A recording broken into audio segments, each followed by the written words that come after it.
요즘 신앙생활 하시면서 여러분 고민 좀 해보십니까?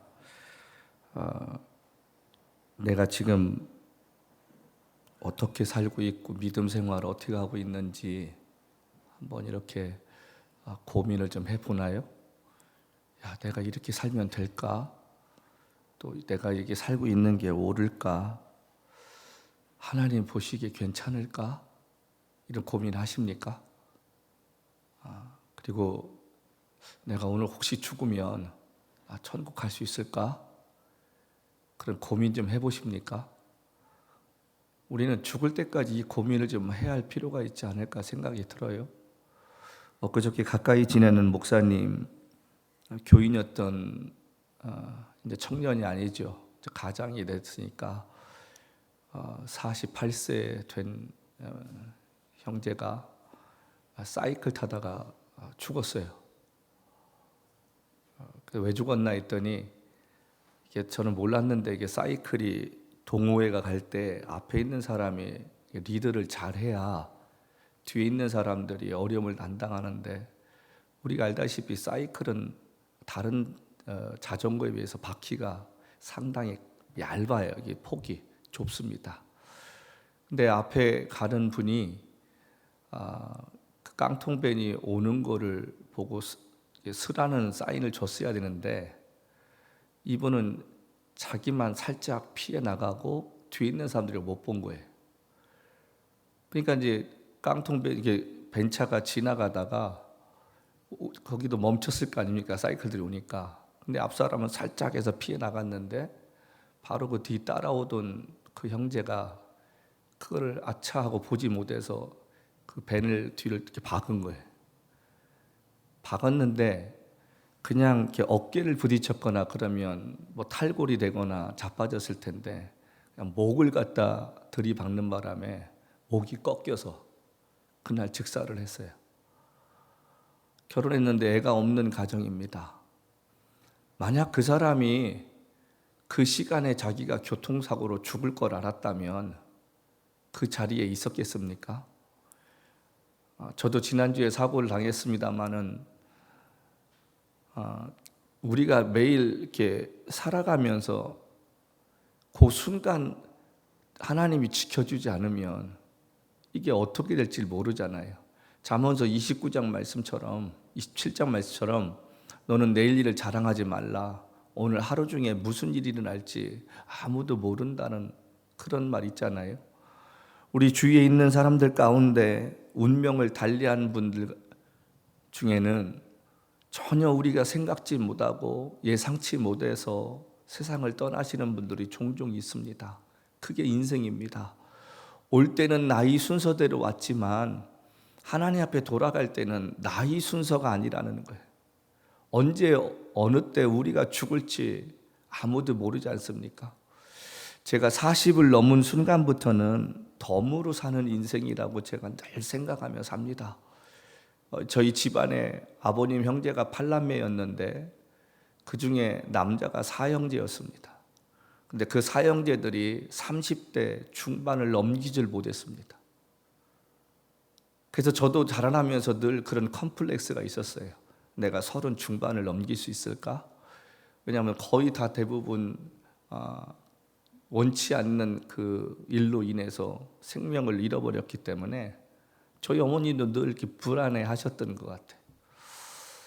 그래서 제가 우리 집안에서는 장수하는 사람 중에 한 사람인데 이 나이까지 살려주신 것만 해도 얼마나 감사합니까? 여러분, 예전에 60에 회갑을 했던 이유는 다른 게 아닙니다. 60살까지 살았다는 게 기적처럼 느껴지는 시대가 있었습니다. 못 먹고 힘들었던 시기에. 그래서 이제 회갑잔치를 하면서 우리가 축하해주고 그랬던 건데, 우리의 인생이 누가 내일을 장담하고 내년에 이 자리에 앉아서 우리가 예배할 수 있겠다고 확신하겠습니까? 하나님이 부르시면 우리 모두 가야 되는 사람들입니다. 중요한 것은 올 때는 빈손으로 왔던 우리의 삶이 돌아갈 때는 믿음의 열매를 가지고 돌아갈 거 아니겠습니까? 여러분, 일주일이 몇 시간인 줄 아십니까? 일주일 우리에게 주어진 인생의 시간은 168시간입니다. 168시간 중에 하나님이 일주일에 1시간을 달라고 하시는데 그것도 못 드리겠다는 거예요. 일주일은 니네 마음대로 살다가 안식일날, 주일날 하루만이라도 나하고 시간을 보내면 안 되겠니? 그렇게 말씀하시는데 우리는 그 일주일 168시간에 1시간을 드리는 거에 대해서 사람들이 게을리 생각하고 별것 아닌 것처럼 생각을 하는 것입니다. 믿음은 습관이 돼야 하잖아요. 기도도 습관이 돼야 됩니다. 여러분, 기도하던 사람이 기도줄 한번 놓치면요, 다시 그 기도줄을 잡으려면 3배, 4배의 노력이 필요한 거 아신가요? 한두 번은 기도 쉴 수 있습니다. 근데 다시 예전에 내가 기도하던 모습으로 돌아가려면 몇 배의 노력을 해야 되는 거예요. 근데 참 희한하지요. 사람들이 나이가 들면 들수록 우리가 하나님을 사랑하는 게 더 커져야 되는데 게을러지는 거예요. 이 핑계 저 핑계 대고 내가 나이 들었으니까. 바울은 나이를 먹으면 먹을수록 예수님 앞에 달려가고 싶은 열망, 예수님을 바라보고자 하는 열망이 많은데 우리는 나이가 들면 들수록 고집만 세지고요, 욕심이 많아지고요. 그러니까 세상에서 한국 사람처럼 젊은이들하고 어르신들이 말다툼하다 꼭 막히면 하시는 말씀 있잖아요. 너 나이가 몇 살이야? 그게 우리나라 사람들의 습성인 거예요. 거기서 나이가 왜 중요해요? 우리가 정말 시간이 흘러가면서 내 안에 예수에 대한 그 열망이 커져야 되는데 습관이 되어버린 거예요. 그냥 이 습관이 좋은 쪽이 아니라 그냥 자포자기하는 거, 그냥 환경에 순응하는 거. 그래서 우리가 좀 고민할 수 있는 신앙이 됐으면 좋겠습니다. 차를 타고서라도 내가 정말 예수님 보시기에 잘하고 있을까? 예수님 보시기에 내가 정말 마음에 들게 살고 있을까? 좀 고민해 봐야 되지 않겠습니까? 여러분, 정신 좀 바짝 차리셔야 할 것 같아요. 구원받는다는 거, 천국에 간다는 게 그렇게 쉬우면, 하나님 앞에 서서 우리가 상급받는 게 그렇게 쉬우면 예수 그리스도께서 십자가의 죽으심이 그렇게 존귀하게 느껴지지 않을 거라고 저는 생각됩니다. 오늘 이 말씀 가만히 보면요, 우리가 좀 생각해 봐야 할 게 있는데, 한국교회 한 시대에 제자훈련이라는 프로그램이 유행했습니다. 제가 신학교 다니고 졸업할 때쯤 돼서부터 시작해서 이제 한국교회 한번 이렇게 바람이 불었어요. 그래서 1기, 2기, 3기 지금도 하고 있는데 제자훈련하는 법. 그 제자훈련이 배워서 됩니까, 여러분? 그 제자훈련으로 한 시대에 한국교회를 정말 흔들려 놓았던 그 교회가 지금은 한국교회를 힘들게 하는데 앞장서고 있지 않습니까? 나라에 법이 있는데 법도 안 지켜요. 법 위에 교회법이 있다고 떵떵거리고 1년에 우리가 얼만큼 벌금을 내고 있는데 왜 뭐라고 하느냐. 여러분, 그거는 상식을 떠나서 뻔뻔한 거 아닙니까? 국민의 의무 중에 하나는 국가의 법에 순응하는 그런 자세가 필요하지. 우리가 이만큼 교세가 되고 이만큼 돈이 있으니까 우리는 우리 뜻대로 할 거야. 우리 교회 나오는 국회의원이 몇 명이고 법조인이 몇 명이고 당당한 거예요. 예수께서 말씀하실 때 너희는 세상의 빛이라, 너희는 세상의 소금이라고 말씀하시는 이유가 뭘까요? 그거는 세상 사람들 앞에 본이 되어지고 세상 사람들 앞에 변질되지 않는 모습을 통해서 저게 예수 믿는 사람들 모습이야. 그래서 초대교회 시대에 많은 사람들이 로마 경기장에서 죽든 다른 경기장에서 죽든 그들이 어떻든 반항하거나 항거하거나 그게 아니라 그것을 받아들였다는 거예요. 처음에는 사람들이 예수 믿는 사람들 살가죽을 벗기고 그다음에 경기장에서 사자 밥이 되게 만들고 때로는 이게 십자가를 만들어서 화형식을 하면서 사람들이 얼마나 기뻐했는지 모릅니다. 축제가 되었다니까요. 기독교인들을 죽이는 날이면 그 경기장이 꽉꽉 찼습니다. 역사서를 보면. 자, 그런데 문제가 생겼습니다. 한 번, 두 번, 세 번 보면서 사람들의 생각에는 궁금함이 생긴 거예요. 왜 저 사람들은 도망가지 않지? 왜 저 사람들은 로마에 대해서 반란을 일으키지 않지? 왜 저 사람들은 억울하다고 얘기하지 않지? 저 사람들은 어떻게 불에 타 죽는데도 죽은 순간까지 찬양을 하고 기도를 하고 그렇게 웃으면서 저들이 죽어갈 수 있을까? 그 모습을 보았습니다. 그리고 한 사람 한 사람씩 지하 동굴이든 예수 믿는 사람들을 찾아다니기 시작했습니다. 기독교는 순교와 피 위에 복음이 전파되어 왔습니다. 예수님께서 무력을 행하실 줄 몰라서 안 하신 겁니까? 예수님께서 마음만 먹으면 잡으러 오시는 사람들 눈을 멀게 하시고 한마디시면 생명도 걷어가실 수 있는 능력 있는 분이 왜 그렇게 죽으셨을까요? 예수님이 이 땅에 오셔서 하시고자 하는 것은 한 사람이라도 사랑해서 시간이 걸리더라도 예수님을 따르게 만들기 위해서 그렇게 사셨습니다.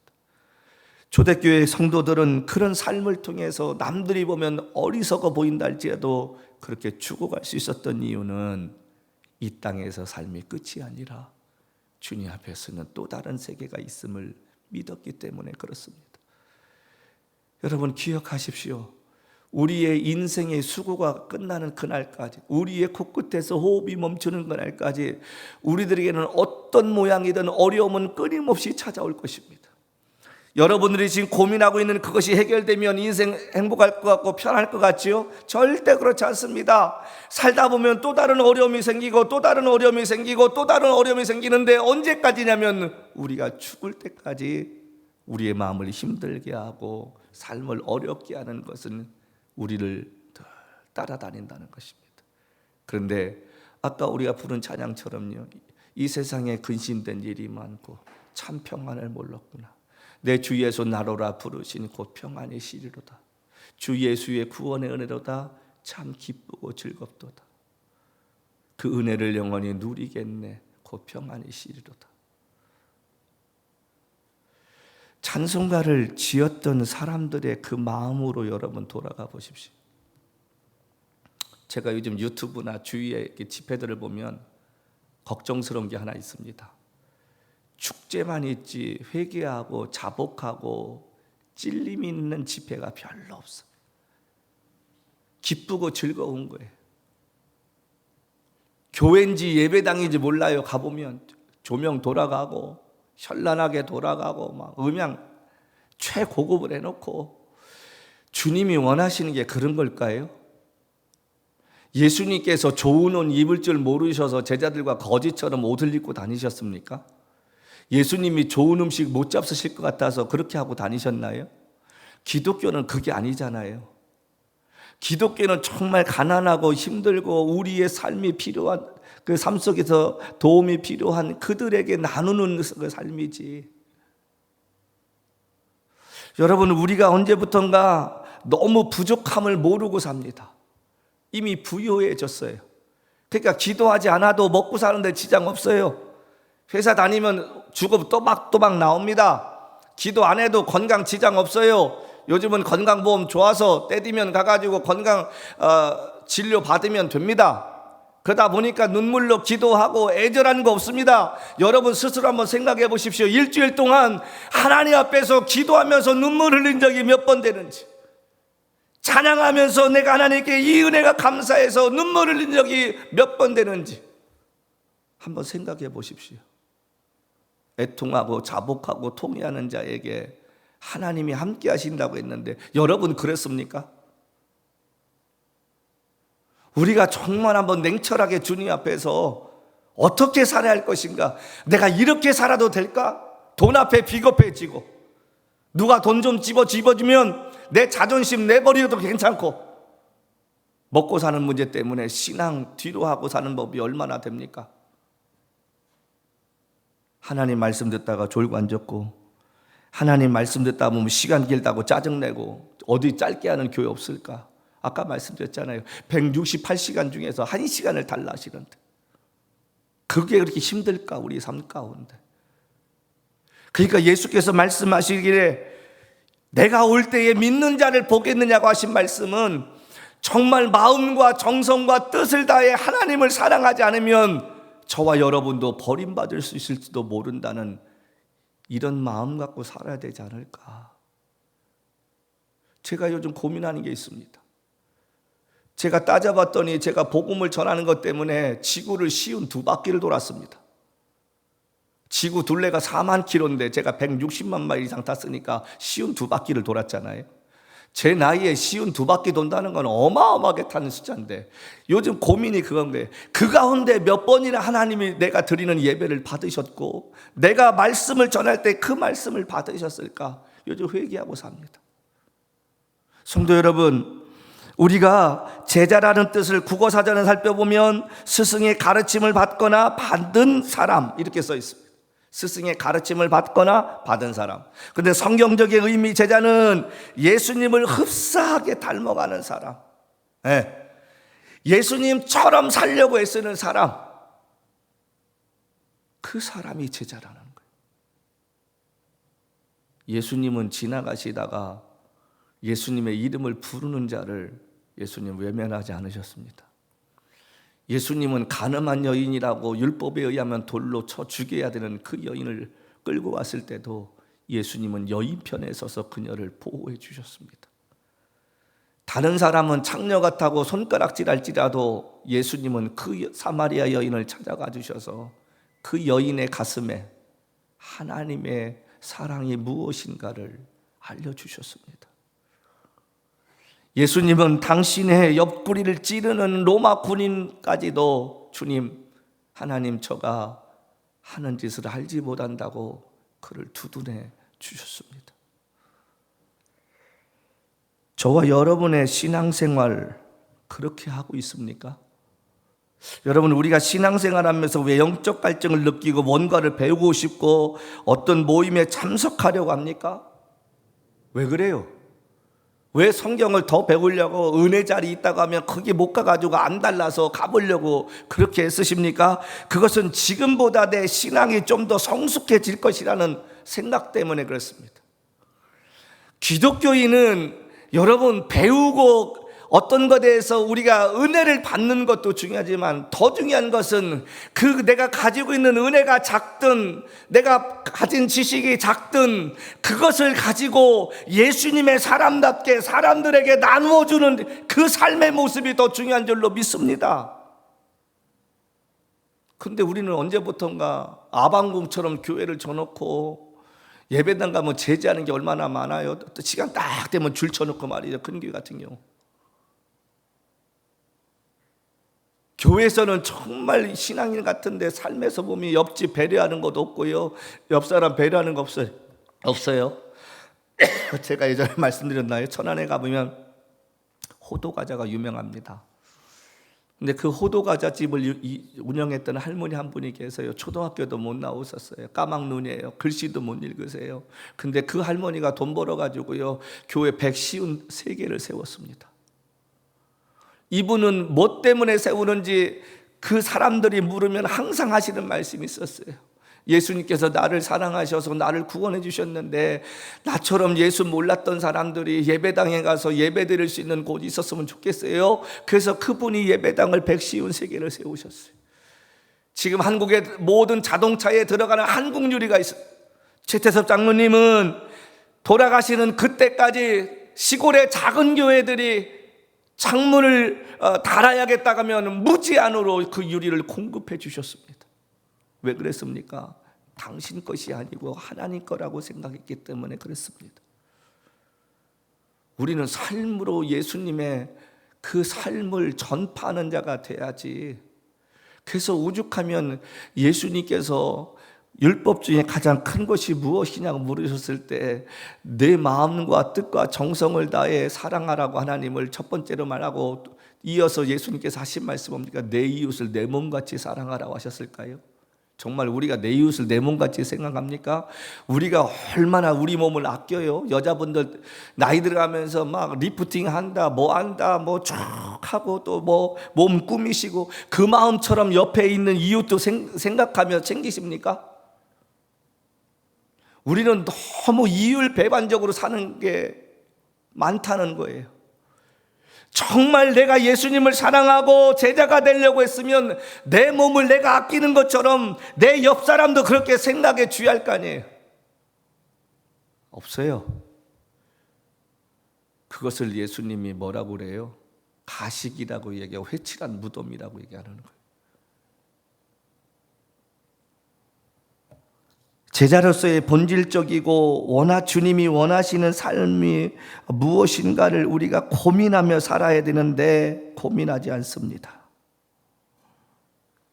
우리가 제자라고 그러면 예배 열심히 드리고 봉사 열심히 하고 헌금 많이 하면 그 사람이 믿음이 있고 제자라고 생각해요. 절대 그렇지 않습니다. 오늘 그래서 제가 이 말씀을 가지고 제자가 되는 3가지 방법을 예수님이 가르쳐 주셨다는 거 아닙니까? 그것 좀 생각하고 오늘 예배 마쳤으면 좋겠습니다. 우리가 제자 그러는데 교회 가면 뭐 제자 훈련반 만들고 뭐 해가지고 뭐 몇 주 과정 해가지고 하잖아요. 근데 성경에서 말하는 제자가 되는 법 딱 3가지 주님이 말씀하셨거든요. 첫 번째가 뭐냐면 여기 7절 말씀 보실까요? 다 같이 합니다. 시작. 너희가 내 안에 거하고 내 말이 너희 안에 거하면 무엇이든지 원하는 대로 구하라. 그리하면 이루리라. 첫 번째 제자가 되는 법이 뭐라고 가르치셨어요? 내 말이 너희 안에 거하면, 내 말이 너희 안에 거하게 하라. 그 얘기는 뭐냐면 내 생각대로가 아니라 예수님 말씀대로 나를 이끌어 가라는 거예요. 정말 제자가 된다는 것은 나는 하기 싫은데 예수님이 말씀하시면 그 예수님 말씀대로 내가 따라서 살아라는 거예요. 주의 말씀은 내 발의 빛이요 등이요. 시편 119편 말씀입니다. 그 말은 뭡니까? 예수님의 말씀이 내 걸음걸음마다 비춰주셔서 그 말씀대로 내가 따라간다는 것입니다. 그렇다면 예수의 제자가 된다는 것은 첫 번째로 뭡니까? 내가 예수님의 말씀 따라 산다는 거예요. 말씀이 나를 이끌어가게 만들고 말씀이 나로 하나님 앞에 순종하게 만드는 것. 바울이 누구보다도 하나님 말씀을 잘 알았는데 그가 예수 믿고 나서 고백하는 게 뭡니까? 내가 그리스도와 함께 십자가에 못 박혔나니 그런즉 이제 내가 사는 것이 아니라 내 안에 그리스도께서 사신 것이라. 이제 내가 육체 가운데 사는 것은 나를 사랑하사 나를 위하여 자기 몸을 버리신 하나님의 아들을 믿는 믿음 안에 사는 것이다. 이 말이 무슨 말입니까? 예전에는 내 생각과 내 야망과 내 뜻 가지고 살았지만 지금부터는 내가 주님 말씀하시면 나아가고 주님 뜻이 아니면 멈춰서겠다는 그 고백을 가지고 살겠다는 말입니다. 여러분 이렇게 살고 있습니까? 우리가 교회 다니고 집사, 권사, 목사 되면 뭐해요? 말씀대로 안 살으면 바리새인하고 똑같고 서기관과 똑같습니다. 여러분 그렇다면 우리가 한 가지 생각합시다. 많은 예 가운데 정말 좋은 예가 하나 있지 않습니까? 예수께서 뭐라고 말씀하셨습니까? 너희가 제단에 예물을 드리기 전에 원망받을 만한 일이 있거든.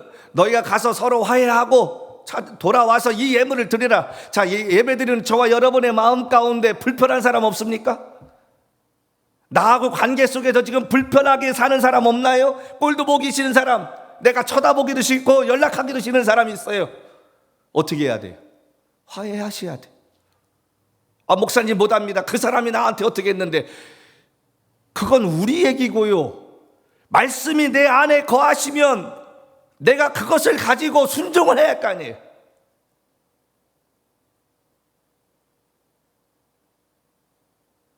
근데 우리 안 해요. 제가 이제 나이 60 바라보면서 제가 다짐하는 것 중에 하나가 웬만하면 사람들하고 척지고 살지 말자. 네. 그냥 그 사람 그릇이 거기밖에 안 되는 것 같아. 그냥 이렇게 하고 살자. 때로는 화나지요. 한 3주 전인가요? 제가 어느 모임에 잠시 갔다 올 일이 있었습니다. 근데 그 모임 장소를 제공하신 분이 정말 작년에 저 힘들게 했던 분이세요. 뭐 고소를 하네 어쩌느니 막 난리치시고. 사실 저도 인간적으로 보고 싶지도 않고요. 또 안 가자니 다른 행사인데 얼굴은 내밀어야 할 것 같아서 이렇게 가면서 아유 주님 제가 사실 마음 불편합니다. 주님 아시잖아요. 제가 이런 거 잘 못하는 거 어떻게 하면 좋을까요? 그래 갔는데 그분이 저를 보시더니 반갑게 인사를 하시는 거예요. 아유, 목사님 잘 계셨어요. 근데 이분이 병에 좀 이렇게 투병을 하시기 때문에 몸이 좀 마르시고 아프시더라고요. 근데 그 모습을 봤는데 갑자기 제 마음에 연민의 정이 드는 거예요. 여러분, 사람이 죽음을 앞에 두면 미워할 게 뭐 있습니까? 모르겠습니다. 저는 아직 그런 상황에 되어보지 않아서. 그러나 제가 한 가지 생각하는 것은, 내가 만약에 몇 개월 못 산다고 생각하고 살면 세상에 욕심낼 게 뭐가 있을까요?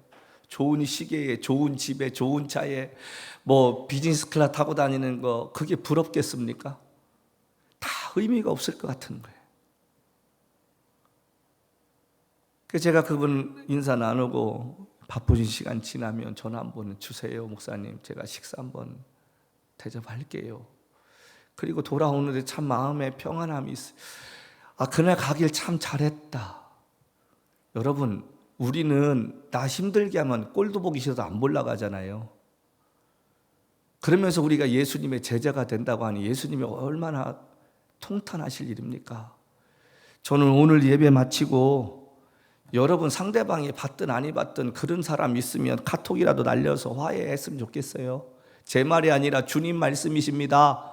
내 말이 너희 안에 거하면, 그 말씀이 뭡니까? 원수도 사랑하라, 내 이웃을 내 몸같이 사랑하라는 말씀 때문에, 예수님 때문에 할 수 없이 해야 한다는 거예요. 그게 제자가 되는 말입니다. 되는 법이라는 말입니다. 정말 우리가 하나님 말씀, 이 나를 이끌어가게 하라는 것입니다. 시브리서 4장 12절 말씀 뭐라고 했습니까? 하나님의 말씀은 살아있고 운동력이 있어 좌우에 날 쓰는 것보다 예리하여 우리의 혼과 골수와 영까지 쪼갠다고 했는데, 그 말씀이 나를 찔리게 만들고 그 말씀이 나로 하여금 그렇게 행동하게 만드는 은혜를 좀 경험하며 살아야 되잖아요. 하나님께서 우리에게 내리시는 벌 중에 가장 무서운 벌이 뭐라고 했습니까? 무관심입니다. 내가 잘났든 못났든 관여하지 아니하시는 것만큼 무서운 게 어디 있습니까? 사울이 마지막 그렇게 비참하게 죽어서 무당까지 찾아가잖아요. 성도 여러분, 왜 신앙이 힘들다고 말합니까? 왜 예수 믿는 게 힘들다고 말하고 어렵다고 말하고 내 주를 가까이 하려면 십자가 짐 같은 고생이라고 말합니까? 내 생각과 내 뜻보다 하나님 뜻에 맞춰 살려니까 힘든 거예요. 나는 하기 싫은데 하나님이 해야 한다고 말씀하시니까 그 말씀대로 사는 게 짜증나는 거예요, 인간적으로 보면. 근데 기억하십시다. 그게 내가 사는 법이고, 그게 내가 주님 앞에 서는 날 버림받지 않고 책망받지 않는 길임을 믿으십시다. 그래서 할 수만 있거든요. 여러분, 사람들과의 성경 말씀대로 뭐랬어요? 너희는 할 수만 있거든 모든 사람과 화목하라. 주님 말씀이십니다.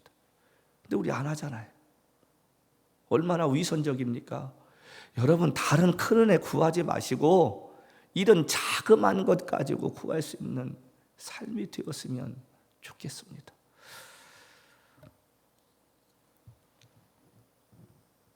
두 번째로는 8절 말씀입니다. 시작. 너희가 열매를 많이 맺으면 내 아버지께서 영광을 받을 것이요 너희는 내 제자가 되리라. 자, 열매 맺으래요. 우리가 여기 얘기 나오면 아유, 또 전도하라나 보다. 여러분, 여기서 말하는 열매는 이거 아닙니다. 여기서 말하는 이 열매가 뭘까요? 갈라디아서 5장 22절부터 23절에 나와 있는 성령의 9가지 열매입니다. 사랑과 희락과 화평과 오래 참음과 자비와 양선과 충성과 온유와 절제 있잖아요. 자, 그런데 여러분, 여기서 웬만한 건 다 알아요. 사랑하고 기뻐하고 사람들과 평안하게 하고 또 오래 참는 거, 또 자비 불쌍히 여기는 거, 또 그다음에 충성, 피스티스 변하지 않는 거, 까지 가는 거 있잖아요. 근데 여기서 우리가 잘 모르는 게 하나 있습니다. 양선이라는 이 단어를 잘 모릅니다. 양선이란 뜻이 뭔지 아십니까? 양선이란 뜻은 착하게 산다는 거예요. 착하다 뜻이에요. 그러니까 예수 믿는 사람은 착해야 되는 거예요. 마음이 악하면 안 된다는 거예요. 화를 낼 수 있어도 안 내려고 애쓰는 삶이 되어야 한다는 것입니다. 여러분, 이 9가지 열매는요, 우리가 두 가지 특징이 있는데, 하나는 우리의 노력이 필요하다는 것이고, 두 번째는 성령이 도와주셔야 한다는 거예요. 내가 그렇게 살려고 결단하고 애쓸 때 맺힐 수 있는 열매들입니다. 사랑이라는 게 기도만 한다고 사랑이 됩니까? 여러분, 부부가 우리는 사랑해야지, 우리는 영적으로 사랑해야지 손 붙잡고 기도만 했더니 애 생깁니까? 남녀가 연애하는데 사랑해야지 그러면서 멀리 떨어져 있는데 기도만 했더니 막 사랑이 불릴 듯이 일어납니까? 노력이 필요한 거잖아요. 만남이 필요한 거고 스킨십이 필요한 거고 똑같습니다. 우리가 사람들과 관계 속에서 때로는 손을 잡아주고 허그도 해주고 격려도 해줄 필요도 있고, 때로는 선물로도 우리가 줄 필요가 있습니다. 그 다음에 내 마음의 진심이 다가갈 수 있도록 노력하는 것도 필요하잖아요. 성령의 9가지 열매는 기도만 해서 되는 게 아니라 저와 여러분의 결단과 행동을 통해서 얻어지는 결과입니다. 그리고 성령이 도와주셔야 하잖아요. 그래서 성령의 9가지 열매라고 이야기하는 것이 뭐냐면, 우리 힘으로 안 될 때가 얼마나 많아요. 착해지는 거 안 돼요. 우리는 속성이 악해지잖아요. 누가 나 조금만 자존심 건들면 부룩하고 일어날 수밖에 없잖아요. 성령께서 눌러주시고, 너야 왜 그러냐, 예수님 생각하고 참아, 네 주님, 그리고 참는 거예요. 열매를 맺어야 제자가 된다는 것입니다. 여러분, 이 가운데 여러분이 못하는 게 뭡니까? 저는 가만히 보니까 못하는 게 너무 많아요. 하려고 하는데도 안 되는 게 참 많습니다. 여러분, 우리가 이러한 열매를 맺기 위해서는 정말 하나님께 기도하고 애써야 되지 않을까요? 전도하는 것도 쉽지 않고, 우리가 격려한다고 해서 그 사람이 당장 깨닫고 예수 믿으면 얼마나 좋겠습니까? 우리 교인들이 예배 나오라고 사정해도 안 나와요. 왜 그럴까요? 느끼지 못하니까 그러는 거예요. 아직 믿음의 깊이가 없기 때문에 그런 거예요. 성도 여러분, 우리가 정말 성령의 열매를 맺으며 살아야 되지 않을까요? 그래야 주님의 제자가 된답니다. 정말 저와 여러분의 삶 가운데 결단하고 해보려고 노력하는 그 믿음의 사람들이 되어야 되지 않을까, 그런 생각이 드는 거예요. 요즘 주님이 계속 제 마음에 주시는 그 마음 중에 하나가 뭐냐면,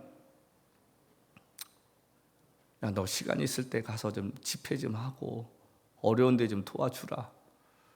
근데 저희가 이제 문제가 뭐냐면, 이제 드럼이 늘 문제였던 거예요. 그래서 어떻게 해야 되나 고민하다가 저희 교회 2층에 좋은 드럼 안 쓰는 게 하나 있어요. 저게 지금 한 몇 년째 지금 있길래, 근데 요즘 계속 제 마음에 그냥 이렇게 예전처럼 다시 케이스다 넣어서 시간 되면 집회해야겠다. 그래서 사실 지난주에 사고 났던 이유도 오늘 갈까 내일 갈까 하다가 가야지 하서 그거 가지려고 오다가 펑 하고 사고 난 거거든요. 그래서 어쩌냐게도 내일 먼저 교회 가면 그것부터 챙겨야겠다. 가보니까 벌써 이게 쇠들이 오래되니까 바람 들고 저기 여기 습도 댕기니까 녹이 쓰는 거예요. 벌써 누가 관리합니까? 목사가 관리 안 하면 안 해요. 그래가지고 이제 제가 예배 드리기 전에 웬만한 거 이제 분해시키고 오늘 집에 가서 저거 다 기름칠 해가지고 닦아놓고, 그다음에 주님이 가라 하면 이제 열땡하고 집회 갈 준비 해놔야겠다. 그런 게 마음이 자꾸 드는 거예요. 여러분, 우리가 믿음으로 살려고 애를 쓰면요, 하나님은 하나님의 일을 하게끔 만드세요. 그래서 하나님께서 우리에게 약속하신 게 뭡니까? 너희는 먼저 그의 나라와 그 일을 구하면 이 모든 것을 더하여 준다. 여러분, 지금 삶이 좀 힘들고 어려우신가요? 돈 때문에 좀 쩔쩔매시는 게 있습니까? 여러분, 방법을 좀 바꿔보세요.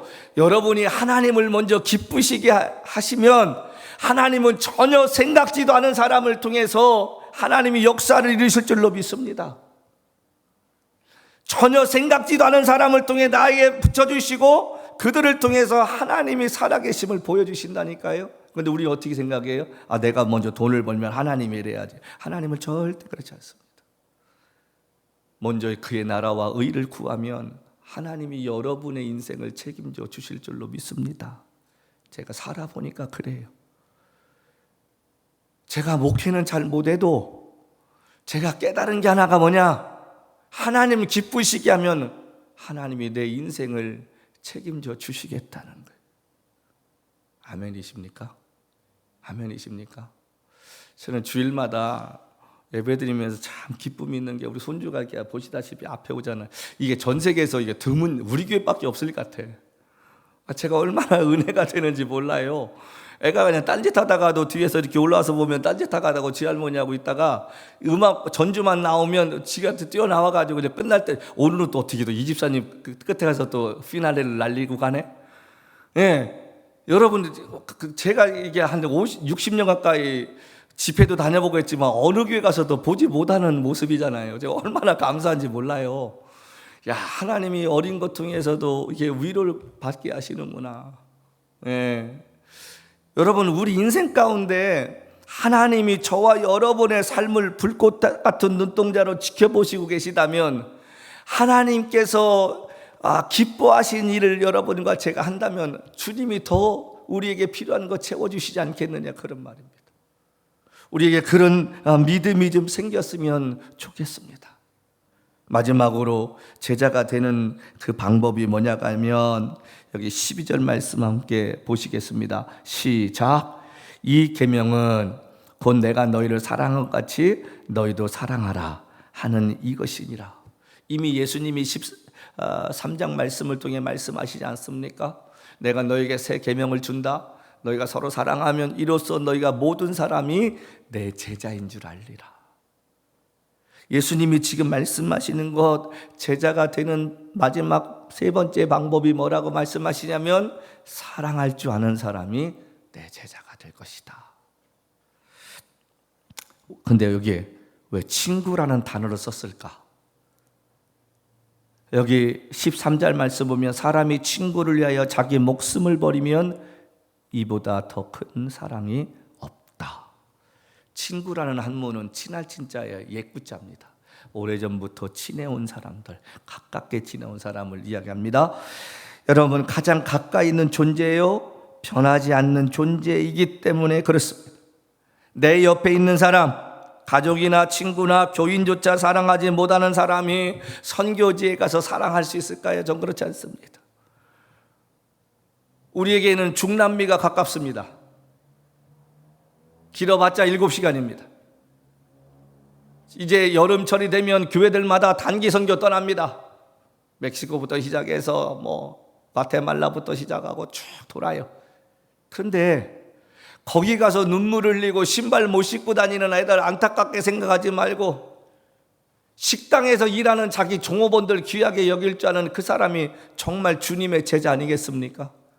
내 가까이 있는 사람을 사랑할 줄 모르는 사람이, 내 가족을 사랑할 줄 모르는 사람이, 내 친구를 사랑할 줄 모르는 사람이 다른 영혼을 사랑할 수 있겠느냐, 그런 말입니다. 절대 그렇지 않습니다.